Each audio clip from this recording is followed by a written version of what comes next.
자, 모두들 반갑습니다. 지니 인베스트먼트의 강태공 전문가입니다. 자, 금일은 2차 전지 후속 이것이다.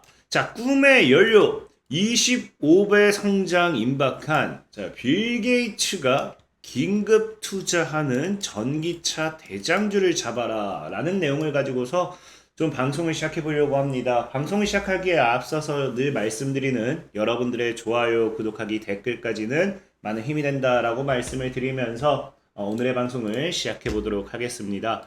자, 일단은 자 보면 아시겠지만 최근에 성일하이텍이라든지 세비캠이라든지 뭐 관련 이슈가 나오면서 자, 전기차 성장과 함께 폐배터리 재활용 산업 확대 뭐 이런 이슈와 함께 이번 전기차 파동에서는 누가 움직이고 있다. 자, 폐배터리 관련된 종목들이 강한 상승세를 보이고 있다라는 겁니다.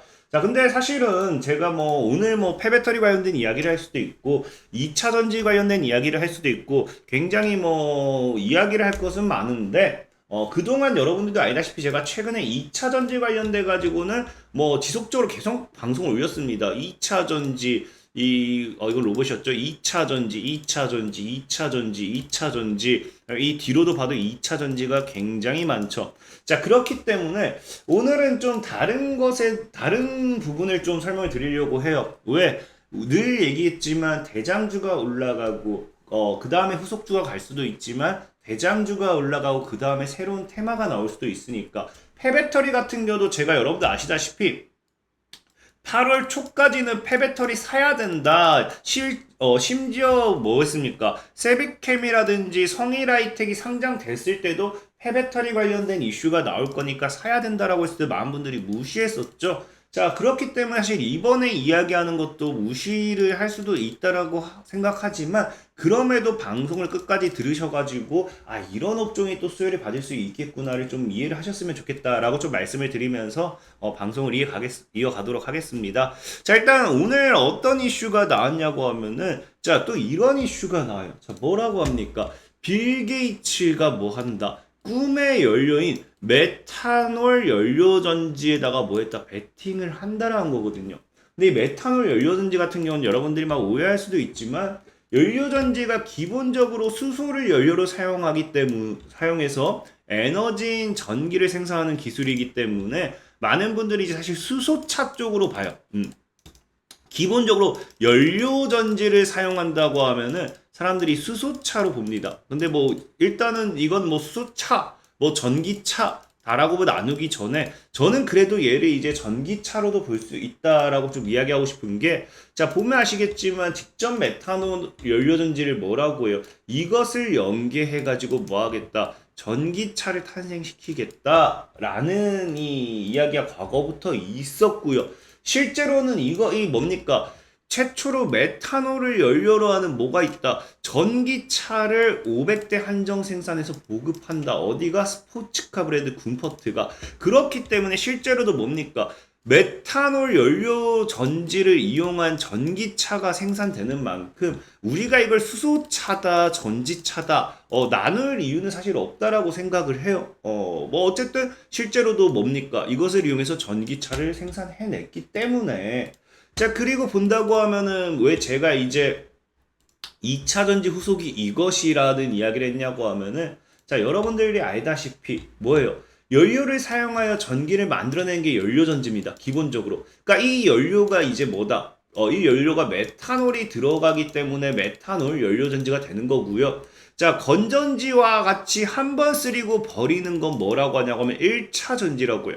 그 다음에 이제 전기차가 이슈가 되면서 뭐가 됐다? 리튬 이온 전지와 같이 뭐예요? 뭐 한다? 충전하는 방식이 나오죠. 충전 반전을 반복하여 쓰는 게 2차 전지. 이게 지금까지 2차 전지예요. 자, 그러면 1차가 진화해서 뭐가 됐다? 2차가 되는 거죠. 그럼 2차가 진화하면 뭐가 되겠습니까? 3차가 되는 겁니다. 그럼 3차 전지가 없느냐? 있어요. 3차 전지가 뭡니까? 이제 2차 전지와 달리 연료를 주입하여 지속해서 사용할 수 있으므로 3차 전지로 분류된다. 자, 그럼 연료전지가 뭡니까? 3차 전지가 뭐다? 연료전지라는 거겠죠. 그럼 1차가 이제 건전지, 2차가 리튬 이온 배터리, 3차는 뭐다? 연료전지다. 라는 거거든요. 자, 그런 상황에서 이제 또 직접 보면 어떻습니까? 직접 메탄올 연료전지의 이 방식을 보면은, 자, 고분자 전해질 막으로 사이로 양쪽에 각각 음극과 양극이 위치합니다. 음극과 양극이 위치하고요. 음극에서는 메탄올과 물이 반응하여서 수소이온과 전자를 생성시키는 반응이 일어나고, 이렇게 생성된 수소이온이 전해질 막을 통과해서 뭐한다? 양극으로 이동하고, 양극에서 수소이온과 전자가 또 산소와 결합해서 물 생성하면서 뭐합니까? 이 과정에서 전자가 전기를 생산합니다. 그럼 결국 전기를 생산해서 이용하는 뭐 전기차죠. 뭐 사실 근데 수소도 따르면 수소 전기차라고 합니다. 수소 전기차라고 표현을 하죠. 자, 어쨌든 그런 상황이기 때문에 우리가 뭐 굳이 전기차다, 수소차다 이거를 분류를 하는 게 의미가 있을까라고 좀 얘기를 하고 싶은 거고, 어찌됐든지 뭐다 지금 시장에서 우리가 예상해 볼 수 있는 건 1차 다음에 2차, 1차 전지 다음에 2차 전지였습니다. 그래서 2차 전지의 붐이 불면서 관련주들의 수혜주들이 적게는 2배, 정말 많게는 10배에서 20배, 더 많게는 30배도 성장했던 게 뭐다? 2차 전지라는 거죠. 자, 그렇기 때문에 이제 2차 전지의 붐이 끝나고 죽으면은 어디로 넘어가느냐? 당연히 3차 전지까지도 넘어갈 수밖에 없다. 왜? 기술의 발전이기 때문에. 자, 그래서 우리가 3차 전지에 관련해서는 2차 전지 후속, 2차 전지 다음으로서 좀 어느 정도 생각을 해볼 필요가 있다라고 생각을 하고 있고요. 자, 그래서 봤더니 이 연료전지, 실제로 지금 이것은 아직 성장을 못했습니다. 말했다시피 2차 전지가 더 나아가고 이제 기술이 더 발전하면 따라오는 게 3차 전지다 보니까 이 시장 자체가 크지 못해요. 그래서 뭐냐고 하면은 2050년도에 연료전지 시장이 약 50조 원 규모가 된다고 하죠. 그러니까 아직까지도 연료전지 시장 규모가 50조 원 된다라고 하면은 이제 50조 원 된다고 하면 과거에는 얼마였느냐? 자, 과거에는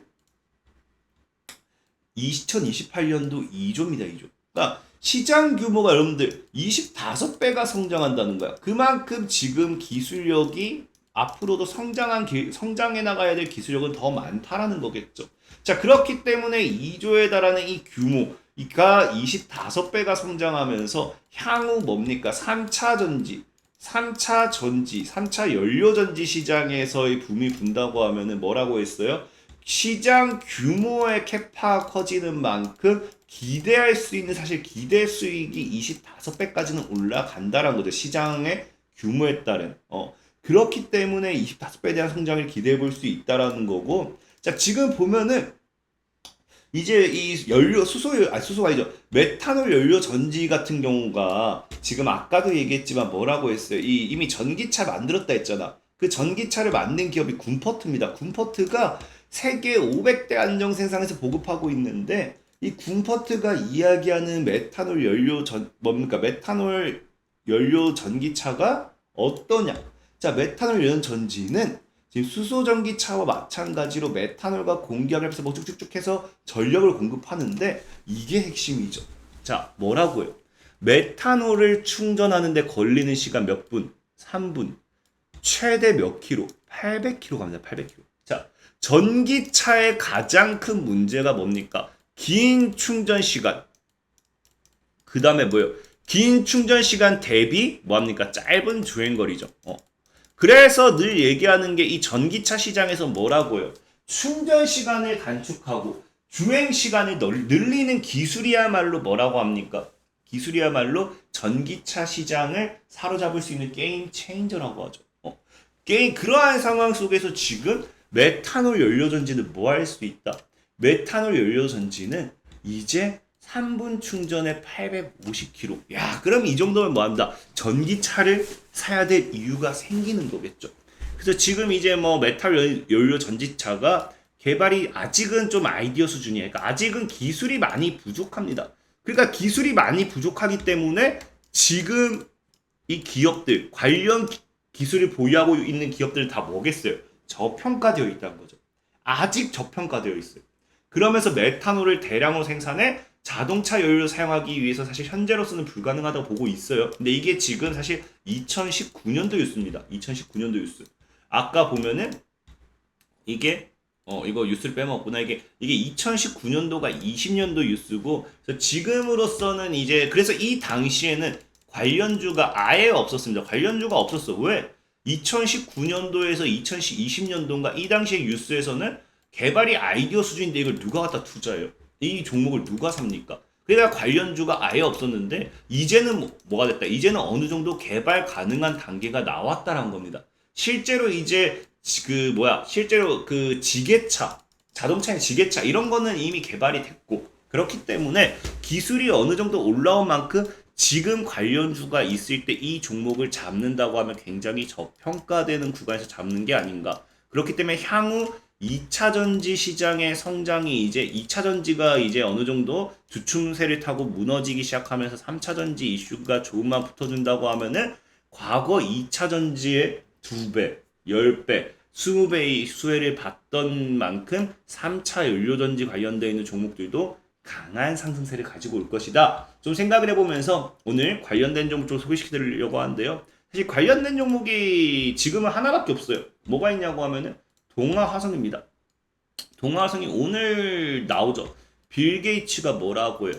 꿈의 연료 메탄올 연료전지 베팅했다고 하면서 직접 메탄올 연료전지 개발했다고 해서 이슈가 됐습니다. 그래서 보면은 동아화성은 최근 10년간 수소기술 개발에 투자한 기업으로서 관련 주요 기술을 보유 중이다. 특히 이 회사는 수소 연료전지 시장 진출을 위해서 고분자 전해질 연료전지, 인상형 연료전지, 직접 메탄올 연료전지 등을 개발해 주목받고 있는 것으로 풀이된다. 그렇기 때문에 이제 이 동아화성이 2차 전지 이후에 뭐가 될 수 있다? 3차 전지에 관련되어 있는 수혜로서 넘어갈 수 있다. 수혜를 받을 수도 있다라는 거겠죠. 자, 그래서 실제 차트를 보면은 지금 막 사고 싶은 차트는 아니에요. 왜? 저항 맞고 이제 이렇게 조정 주셔서 이거 해야 됩니다. 그리고 이런 흐름이면 봤을 때 이게 딱 하방 추세 돌파가 언제 나오느냐? 연말쯤에 나올 것 같거든요. 연말에서 내년 초. 그럼 이게 알다시피 전고점을 지지하는 삼각수렴 돌파와 함께 이때부터 내년부터 우상향을 노릴 수 있는 차트가 나오지 않을까 좀 생각을 해보고 있고요. 그렇기 때문에 2차 전지 이후 3차 전지 관련 모멘텀을 생각한다고 하면은 굉장히 길게 봐야 될 종목이라고 생각해요. 동아화성 같은 경우는. 그래서 이 뭡니까? 메탄올 관련 이 3차 전지 관련 수혜는 길게 봐야 될 이슈다라고 좀 말씀을 드리면서 그 관련된 수혜주로서 동아화성을 이야기를 좀 하고 싶고요. 자, 그리고 실제로 동아화성 말고도 이 기업도 있어요. 과거에 어떤 기업이 있냐고 하면은 여러분들이 뭐 아실지 모르겠지만 프로파워라는 기업이 있어요. 들어보셨는지 모르겠습니다. 굉장히 오래된 기업이긴 한데 이 기업이 직접 메탄올 연료전지 기술을 NET에서 지정할 정도로 보면은 이제 산업통상자원부 신기술 인증기술 업체로 선정될 정도로 기술력은 괜찮습니다. 기술력은 괜찮고, 자, 그리고 이제 사실 이 기업이 지금 최근에 들어봤는지 모르겠지만 가온셀이라는 종목으로 상호가 변경됐어요. 그래서 아까 겠죠. 조달청의 지게차용 직접 메탄올 연료전지 파워팩 공급한다면서 연료전지가 이미 지게차용에 사용될 만큼 이제 기술만 어느 정도 따라와 준다고 하면 자동차용으로도 바로 이제 주문 제작이 가능하겠죠. 실제로 이게 불가능한 게 아닌 게 과거에 보면 과거가 아니라 최근입니다. 최근 2016년 달에 보면은 메탄올 수소 발전 기술로 사우디 시장 점령 예고하는데 어디에 갑니까? 자동차, 지게차 발전기 이거는 지금 했고 자동차가 들어가죠. 그렇기 때문에 이 가온셀의 기술을 사실 우리가 무시할 수는 없어요. 무시할 수도 없고 가온셀 같은 경우도 메탄올로 수소에너지 만드는 기술 지네가 최고라고 하는데 모든 대표들의 희망사항이긴 하죠. 어쨌든 과거부터 이 메탄올로 수소 만드는 기술은 이 가온셀이 기술력으로서는 좀 많이 부각을 받고 있는 기업입니다. 근데 이 기업 같은 경우는 상장이 안 됐어요. 상장이 안 됐다 보니까 관련 수혜주가 사실은 없다고 보면 됩니다. 없다고 보면 되는데 그나마 수혜를 받는다라고 하면은 어떤 기업이 있냐고 하면은 이노시스라는 기업이 있어요. 왜? 가온셀과 뭐한다? 수소 연료전지 부품 소재 협동화 단지 조성 협약을 맺으면서 거기에 관련되어 있는 이슈로 엮으려면 엮을 수는 있습니다. 근데 단 이노시스의 차트를 보면은 썩 메리트 있진 않아요. 이 종목을 나중에 진짜 제가 봤을 때는 만약에 이 종목을 진짜로 가온세를 믿고 산다고 하면은 한 지금 얼마입니까? 한 1,500원? 1,500원에서 1,000원대 이 구간에서 나 들어오면 좀 사고 싶지. 지금 자리에선 굳이 사고 싶은 종목은 아니다. 그럼에도 이 가온셀이라는 종목을 분석해 봤을 때 이 기업의 이슈가 충분히 수혜를 받을 수 있을 것 같다. 미래 가치가 있다라고 생각한다고 하면은 굳이 없는 종목을 찾으라고 한다고 하면 이노시스밖에 없는 것 같다라고 좀 말씀을 드리면서 2차 전지 이후에 우리는 어디에 좀 시선을 눈여겨봐야 된다. 3차 전지라는 시장에 대한 부분도 이해를 해봐야 된다라고 좀 말씀을 드리면서 오늘의 방송을 좀 마무리해 보도록 하겠습니다. 자, 그리고 늘 말씀드렸다시피 시황적인 부분에 있어서 종목들은 굉장히 길게 시간이 걸릴 수밖에 없어요. 아까도 얘기했죠. 뭐라 했습니까? 동화선 같은 경우도 이미 연말이나 연초는 넘어가야 추세전에 나오지 않을까. 지금 사고 싶은 부분은 아니라고 했어요. 그리고 3차 전지라는 기술도 사실상에 지금 당장 2차 전지를 뛰어넘는다는 것은 무리수기 때문에 그래서 2차 전지보다 기술적으로서 3차 전지가 이 아까 했다시피 모든 전기차의 뭡니까? 전기차의 문제점을 딱 다 잡고 있는 거기 때문에 이 3차 전지가 분명하게 기술적으로 더 좋은 건 맞아요. 근데 어쨌든지 이게 조금 더 기술이 따라와야지만 이슈를 받을 수 있고 그 과정까지 시간이 걸리기 때문에 나는 단기간에 빠른 시세 차익을 원해요 하시는 분들 제가 늘 뭐라고 했습니까? 100% 제가 무료로 운영하고 있는 지니 강태공이라는 어플이 있다고 말씀을 분명히 드렸죠. 그래서 지니 강태공을 다운받으시면은 이렇게 제가 매일같이 종목을 올려드리고 있어요. 단기간식 종목. 어제 같은 경우는 한국 맥널티를 분명히 올려드렸습니다. 한국 맥널티 오늘 어떻게 했습니까? 오늘 장중에 이제 시가 대비해 가지고 한 8% 정도의 상승세가 나와줬고요. 그다음 오늘 시간에서 거래를 보면은 또 추가적으로 6% 정도 약 급등 마감하긴 했는데 초에 첫 매수에서 어떻게 했습니까? 한국 맥널티가 7,960원으로서 시간의 상을 갔었죠. 그래서 뭐 이런 흐름을 봤을 때 만약에 내일 추가 급등 나온다고 하면은 하루에 8%, 뭐 내일 또 급등 나왔을 때 뭐 이틀에 15%, 뭐 20% 이런 수익 전혀 나쁘지 않다고 생각을 하고 있어요. 그렇기 때문에 내가 단기간에 빠른 시세 차익을 원한다 하신 분들 뭐 해달라? 지니강태공이라는 어플을 제가 100% 무료로 운영하고 있기 때문에 다운을 받아 보시라라고 말씀을 드리면서 오늘의 방송을 마무리하도록 하겠습니다. 지금까지 지니 인베스트먼트의 강태용 전문가였고요. 여러분들의 좋아요, 구독하기, 댓글까지는 늘 많은 힘이 된다라고 말씀을 드리면서 오늘의 방송을 마무리하도록 하겠습니다. 자, 모두들 안녕.